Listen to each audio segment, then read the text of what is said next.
Hand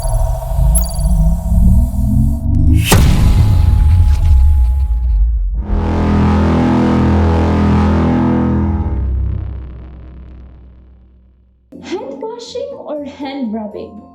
Soap combined with running water is by far the best way to eliminate germs in our hands.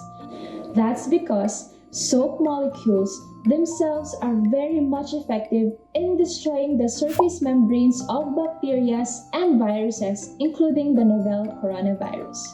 In addition, the lathering of hands and scrubbing thoroughly creates friction that helps lift and wash away dirt, grease, and microbes under running water. But if you can't wash your hands in the moment or you don't have access to clean water at that time, then using a hand sanitizer with at least 60% alcohol is a good option. And rub your hands with sanitizer for at least 20 to 30 seconds, not too short that the job doesn't get done and not so long that you'll give up.